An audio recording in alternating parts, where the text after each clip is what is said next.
नमो जनभाषायै संस्कृताय मित्राणि श्रीगुरवे नमः। वंदे वेदमातरन्। महाकवि शूद्रकुरग्निमित्र की राजधानी विदिशा से मिथिलेंद्र आचार्य आप सभी का पुनः स्वागत करता हूँ। आज हम जो महान ग्रंथ है नीति का, सर्वप्रिय और सर्वमान्य जो नीति का ग्रंथ है आचार्य चाणक्य का चाणक्य नीति, उसको थोड़ा विस्तृत अध्ययन करने का प्रयास करेंगे, प्रारंभ करने जा रहे हैं।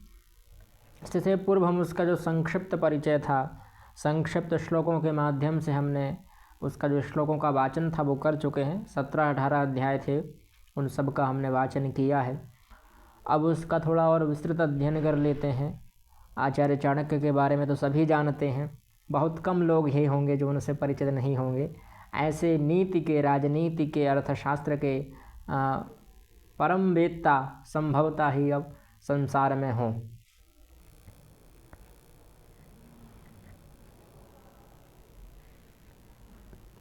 अब इसका जो मंगलाचरण है, किसी भी ग्रंथ को प्रारंभ करने से पहले संस्कृत में एक पद्धति है कि उसका मंगलाचरण होता है। मंगलाचरण भी 3 प्रकार के माने जाते हैं और उनमें वह भी 3 जगह पर हो सकते हैं, या तो ग्रंथ के आरंभ में, ग्रंथ के मध्य में अथवा ग्रंथ के अंत में।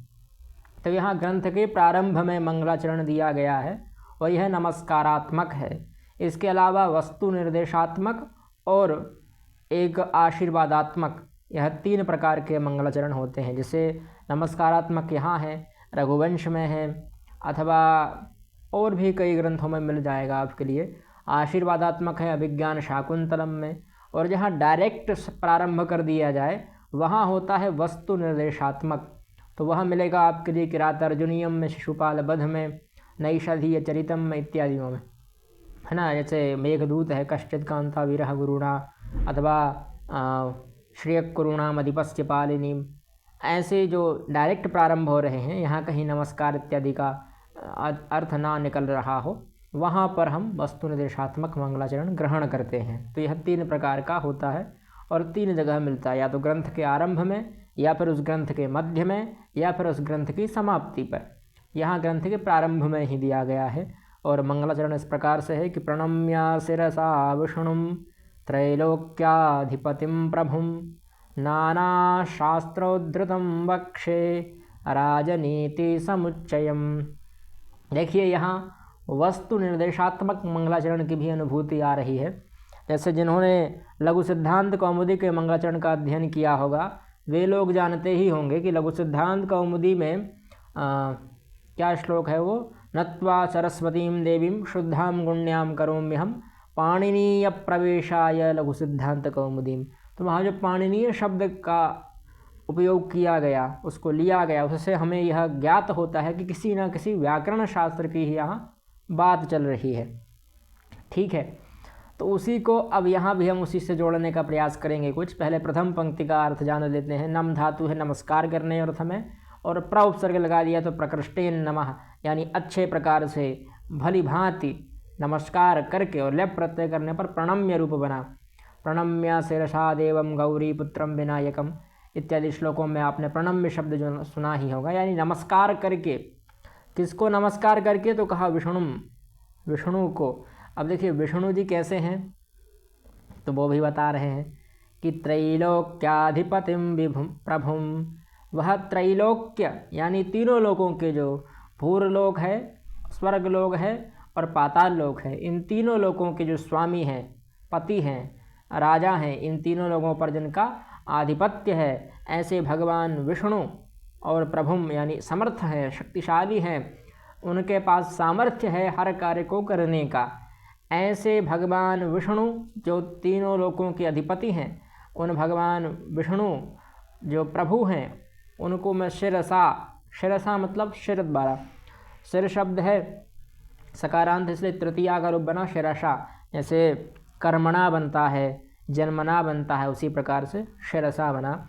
इसका अर्थ होगा कि सिर के द्वारा, यानी ऐसे प्रणाम करके, सिर के द्वारा प्रणाम करके, मैं भगवान विष्णु को सिर के द्वारा प्रणाम करके। अब प्रणाम करके क्या, तो कह रहे हैं वक्षे। क्रियापद क्या है? वक्षे, ये तो सामान्य क्रियापद था, एक प्रकार से यह भी क्रिया है, गौण क्रिया है, पर मूल क्रिया तो यही है कि वक्षे मतलब बोलूँगा। वच धातु है, उसका भविष्य काल का रूप है। ये वो अलग वाली धातु है वच, ये वो वाली नहीं है वदति वदतः वदंती। इसका वक्ति वक्तः वदंती ऐसे रूप बनते हैं और इसी का भविष्य काल में रूप बनता है वक्षे, है ना।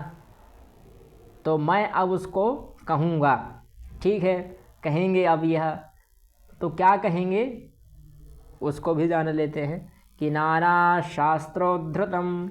नाना मतलब अनेकों प्रकार के, शास्त्र मतलब जो हमारे ग्रंथ हैं, धर्मशास्त्र हैं, पुराण हैं, आचार है, स्मृति है ना। देखिए स्मृतियों का भी इसमें वर्णन मिलेगा आपके लिए आगे। तो जो भी हमारे धर्मशास्त्र हैं उन सभी शास्त्रों का निचोड़ कर, उनका पठन पाठन कर मैं उन सब का जो रस है वो अब इसमें उद्धृत करूँगा, इसमें जोड़ दूँगा। और राजनीति समुच्चयम, राजनीति का जो समुच्चय है, एकीकरण है, वह भी इसी में आपको देखने को मिलेगा।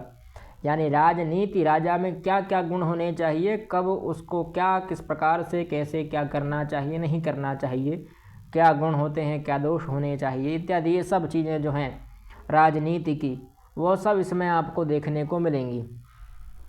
ठीक है। प्रणम्य शिरसा विष्णु, यानी मैं नमस्कार करता हूँ सिर द्वारा भगवान विष्णु को, जो तीनों लोकों के अधिपति हैं, प्रभु हैं, और नाना शास्त्रों में जो उद्धृत है ऐसे राजनीति के समुच्चय को मैं बोलूँगा वक्षे। ठीक, यही उसके अर्थ में लिखा है कि तीनों लोक अर्थात पृथ्वी, अंतरिक्ष, पाताल के स्वामी सर्वशक्तिमान सर्वव्यापक परमेश्वर विष्णु का सिर झुकाकर प्रणाम करता हूँ। प्रभु को प्रणाम करने के बाद मैं अनेक शास्त्रों से एकत्रित किए गए राजनीति से संबंधित जो ज्ञान है उसका वर्णन करूँगा, उसको बोलूँगा। ठीक, प्राचीन काल से हमारी यही परंपरा रही है कि ग्रंथ की निर्विघ्न समाप्ति के लिए हम लोग हमेशा, ग्रंथकार जो हैं वह अपने इष्ट का, आराध्य का ध्यान करते हैं। जैसे अन्नम भट्ट ने क्या लिखा कि विश्वेशम, विश्वेश शब्द लिया, विश्वनाथ के लिए प्रणाम किया। वहाँ पर उन्होंने बालानाम सुख निधाय हृदय विश्वेशम विधाय गुरुवंदनम बालानाम सुखबोधाय क्रियते तर्क संग्रह। तो वहाँ विश्वेश शब्द को ग्रहण किया गया, यानी उनके विश्वनाथ ही इष्ट हैं, आराध्य हैं। तो और यहाँ कालिदास जी ने शिव जी को बार बार नमस्कार किया है, चाहे वह वागर्था विभु संप्रक्तौ हो, चाहे वह या श्री स्वयं सुकृतिना। अच्छा, ये तो सप्तशती का श्लोक है। या सृष्टि सृष्टुराद्या, इसमें उन्होंने शिव जी को ही प्रणाम किया है। तो इस प्रकार से शिव जी के परम भक्त थे कालिदास जी, तो अपने इष्ट की आराधना करते हैं। और भी कई ग्रंथों में आप देखेंगे, तो चाहे वह तुलसीदास जी का भी कोई भी ग्रंथ उठा लीजिए, वर्णानाम अर्थ संघानाम, तो वहाँ उन्होंने सरस्वती जी के लिए भी प्रणाम किया और गणेश जी के लिए भी प्रणाम किया। बाद में फिर शिव जी की भी, भवानी शंकर वंदेश में शिव जी की स्तुति की, फिर उद्भव श्री संहार कारणीम इसमें सीता जी की स्तुति की, इत्यादि उन्होंने भिन्न भिन्न प्रकार की, यन्माया वस्वर्ति विश्वमखिलम, इसमें राम जी की स्तुति है। ऐसे उन्होंने सब देवताओं की स्तुति की। उसके बाद पुनः फिर जो सुव्रत सिद्धि हुई उससे प्रारंभ कर दी, हिंदी में भी स्तुति की। तो यह मंगलाचरण की एक पद्धति है कि प्रारंभ में निर्विघ्नता पूर्वक समाप्ति के लिए हम लोग मंगलाचरण अवश्य करते हैं। आचार्य चाणक्य ने भी सर्वशक्तिमान भगवान विष्णु को नमन करके इस ग्रंथ की रचना की है। और आप सभी जानते हैं कि जो विष्णु है वह पालन करता है, और नीति का प्रयोजन भी व्यक्ति और समाज की व्यवस्था देना ही है। चाणक्य ने अपने इस ग्रंथ को राजनीति से संबंधित ज्ञान का उत्तम संग्रह बताया है। इसी संग्रह को बाद में विद्वानों और जनसामान्य ने चाणक्य नीति का नाम दिया, लोगों ने इसको चाणक्य नीति कह दिया। और इसमें राजनीति से संबंधित ज्ञान अधिक मिलेगा, साथ में जो लोक नीति है, समाज में आपको किस प्रकार से रहना है, वह भी इसमें बहुत अच्छे तरीके से बताया गया है। और इसी में वह कहेंगे कि जिसने इस ग्रंथ को अच्छे प्रकार से पढ़ लिया, इसकी फलश्रुति में आगे बताते हैं कि उसको फिर भैया कोई मूर्ख नहीं बना सकता, कहीं उसको कोई टोक नहीं सकता। जिसको अच्छे प्रकार से जिसने आचरण में ले लिया, पढ़ लिया, इतना महान ग्रंथ है। जैसे पंचतंत्र है, उसी प्रकार से यह भी महान नीति का ग्रंथ है। तो अगली वीडियो में हम पुनः मिलते हैं दूसरे श्लोक के साथ। तब तक के लिए जयतु संस्कृतम जयतु भारतम।